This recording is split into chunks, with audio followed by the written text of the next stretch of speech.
স্মৃতি মাত্র গোসল সেরে বের হলো। কাল রাত থেকে মেয়ের দেখা পায়নি সে। তাড়াহুড়ো করে বের হয়ে খুঁজছে মাহিকে। মাহিকে পেল স্মৃতি গার্ডেনে মাটি খেলা অবস্থায়। পুরো জামাতে মাটি ভরিয়ে দিয়েছে। ওকে কোলে তুলে নিয়ে গেল গোসল করানোর জন্য। এদিকে মেহবুব স্মৃতিকে খুঁজেই যাচ্ছে কিন্তু ডাক দিয়েও পায় না। স্মৃতি মাহিকে গোসল করে নিয়ে আসছে কোলে করে। মামির খুনসুটি দেখতে মেহবুবের অনেক ভালো লাগছে।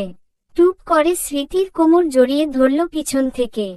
স্মৃতি একটু কেঁপে উঠায় বলল, মাথাটা গেছে নাকি? বাচ্চা সামনে। তো মেহবুব ভ্রু কুঁচকে দুজনকে আবার ঝাপটে ধরল।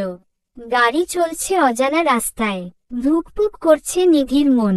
কিছু বলতে গেলেই ইমরেত চোখ পাকিয়ে তার দিকে তাকাচ্ছে। এমন লুক দেখে ভয়ে তার জান এতটুক হয়ে গেছে। ভাইয়া, একটু ঢোক গিলে নিধি ডাকল ইমরেতকে। ইমরেত গাড়ি থামালো জোরে ব্রেক কষে। রক্তিম চোখ নিয়ে তাকালো নিধির দিকে। নিধি ইমরেতের ওই চোখগুলো দেখে একটা শুকনো ঢোক গিলল। কেন যে হাতে ধরে নিজের কপালে নিজে ফাটাতে যায় সে মনে মনে ভাবছে নিধি। ইমরেত ঝুঁকে আসে নিধির দিকে। এমন কাছে আসা ইমরেতের নিধি কেমন যেন একটু ভড়কে যায়। তবে ইমরেতের শরীর খুব সুন্দর একটা ঘ্রাণ আসছে। মনে হচ্ছে নিধির আজকে ফেলি ঘ্রাণ সহ মানুষটাকে। ছি ছি, কি সব ভাবছে সে। মনে মনে নিজেকে উগান্ডা বলে গালি দিল নিধি। চোখ তুলে তাকাতে যাবে দেখে ইমরেতের চোখগুলো কেমন ঘোলা আর লাল হয়ে আছে। ঠোঁট দুটো শুষ্ক হয়ে আছে। চুলগুলো এলোমেলো আর সামনের কপালে কিছু চুল। তার কেমন লাগছে যেন ঠিক ভয়ঙ্করই লাগছে তার কাছে এখন মানুষটাকে বর্তমানে। ভাই, নিধি ভাইয়া ডাকটা সম্পূর্ণ বলার আগে ইমরেতে তার দুই হাত দিয়ে নিধির মুখটা সামনে এনে নিজের ঠোঁটের সাথে ঠোঁট মিলিয়ে দিল। এমন অ্যাটাক করা নিধি হজম করতে না পেরে চোখগুলো ডিমের মতো বড় বড় করে দিয়েছে। ইমরেতের এক হাত নিধির কোমরে চলে গিয়েছে, আরেক হাত নিধির চুলটা শক্ত করে ধরে আছে। নিধি মনে হচ্ছে হাওয়াতে ভাসছে।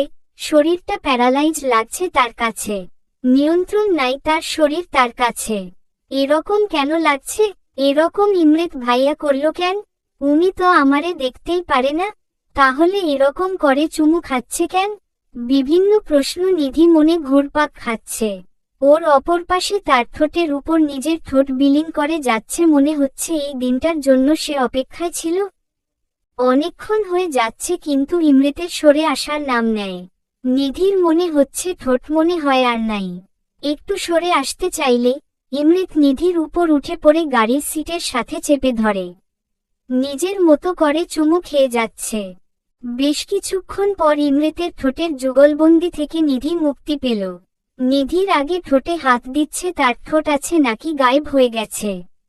হাত দিয়ে দেখল আছে কিন্তু জ্বলছে খুব। ইমরেতে গাড়ির সিটে হেলান দিল, মাথা উপরের দিকে তুলে চোখ বন্ধ করে জোরে জোরে নিঃশ্বাস ফেলছে নিধিও তাই। ইমরেত চোখ বন্ধ অবস্থায় বলে উঠল, এইভাবে আমার ভিতর অধিকার আমি কখনো কাউকে দেয়নি। কিন্তু তুমি যখন থেকে লাইফে আসছো আমার ভিতরটাকে প্রতিনিয়ত পুড়িয়ে ছারখার করছো। এর উত্তর আছে তোমার কাছে? নিধি এই কথা শুনে ভ্যাবলার মতো তাকিয়ে আছে ইমরেতের দিকে। কথাগুলো তার মাথার উপর দিয়ে যাচ্ছে। ইমরেত আবারও বলা শুরু করল, আমি তো চাইনি তোমাকে ভালোবাসতে। কেন বাধ্য করলে আমার বাসায় এসে আমাকে তোমার মাতাল করা প্রেমে ফেলতে? বলো কেন করলে? চিৎকার দিয়ে বলল ইমরেত। একে তো ইমরেতের কথা তার মাথার উপর দিয়ে যাচ্ছে, দ্বিতীয়ত ইমরেত ভাইয়া যে তাকে ভালোবাসে এইটা শুনে মনে হচ্ছে কেউ তাকে 10 তালা থেকে ফেলে দিয়েছে। ইমরেত নিধির কাছে এসে তার ঠোঁটে হাত বুলালো বৃদ্ধা আঙ্গুল দিয়ে। নিধি এমন ছোঁয়াতে একটু কেঁপে গিয়ে সরে আসল। খুব জ্বলছে তাই না বেবি? ইমরেত ঘোর লাগা কণ্ঠে বলছে। বেবি শুনে মনে হচ্ছে নিধি ঝটকা খাইছে। মনে হচ্ছে উড়াধুরা কাঁদতে পারলে হতো। ঠোঁটটাকে একটু চেপে ধরল ইমরেত। জ্বলছে এমনিতে তার উপর চেপে ধরাতে নিধি আসলে একটু ব্যথা পেয়েছে। এই জ্বলা ব্যথা সহ্য করে নাও। আমি এতদিন সহ্য করে এসেছি না ওই টান। যে দহনে আমি পড়েছি বা পড়ছি, এখন আমার এই আক্রমণগুলো দিয়ে তোমাকে মারব। ইমরেত কথাগুলো বলে ফোনে কাকে কল দিল। কাজ হয়েছে? ইমরেত জিজ্ঞেস করল তার গার্ডকে। গুড জব বলে ফোন কেটে দিল ইমরেত। আবারও নিধির দিকে তাকালো, সে চুপচাপ বসে আছে। প্রশ্ন অনেক চলছে তার মনে, কিন্তু জিজ্ঞেস করার সাহস সে পাচ্ছে না। ছোট মাথাতে এত চাপ নিও না। চাপ নিতে এতই ইচ্ছা হইলে আমাকে নাও। আমাকে নিয়ে ভাবো, বাট ডোন্ট ইউ থিঙ্ক সেখানে আমার জায়গাতে ভুল করে অন্য কারো বিচরণ হোক? আর ভাইয়া ডাকার এই বোকামিটা নেক্সট টাইম করবা না, আদারওয়াইজ এর থেকে রেজাল্ট খারাপ করে দিব তোমার। আর জাস্ট কেবল তো শুরু, তোমার কাছে এইসব আমার আত্মিক মিলনগুলো তুমি এখন থেকে টের পাবে। বাঁকা হেসে গাড়ি চালালো ইমরেত।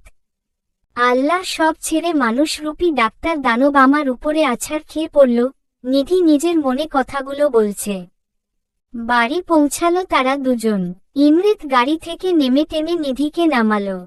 নিধি এক প্রকার রোবটের মতো ইমরেতের সাথে হাঁটছে। হাত ছুটাতে চাইলে ইমরতের এক ধমক। সাহস দেখানোর ভুল করো না। মাহি দেখছে তার ছোটচাচ্চু কিভাবে তার নিধি ফুপিকে উপরে নিয়ে যাচ্ছে। সে তখন লিভিং রুমে রং পেন্সিল দিয়ে কাগজ কলমে কি আঁকছিল। নিধির রুমে এসে নিধিকে সামনে দাঁড় করালো আয়নার সামনে ইমরেত।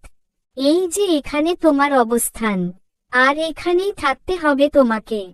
কানে গেছে? না গেলে ঢুকিয়ে নাও। হোস্টেলের সিট খোঁজা কিংবা অন্য জায়গাতে শিফট হওয়ার কথা মাথা থেকে বের করে ফেলো। আর মাইন্ড ইট, আমার কথা খেলাপি করলে আমার নেক্সট অপারেশনের শিকার তুমি হবে। You know that I am best in this. ইমরেত কিছু তোত্তারা করে কথাগুলো বলল। আর সব সকল ছেলে বন্ধুদের সাথে মিশা বন্ধ। আর কারো পাশে যদি বসতে দেখি অবস্থা খারাপ করতে 0 সেকেন্ড ভাববো না আমি। ইমরেত কথাগুলো বলা শেষে নিধির বাম হাতে একটা কামড় দিয়ে চলে গেল। নিধি হাত চেপে ধরে বলল, আস্ত একটা সার্জার ডাক্তার রাক্ষস। ইমরেত দরজা থেকে হালকা মুখ বের করে বলল, অনলি ফর ইউ বেবি। নিধি মুখে হাত দিল সাথে সাথে। ইমরেত চোখ টিপ দিয়ে চলে গেল। চলবে।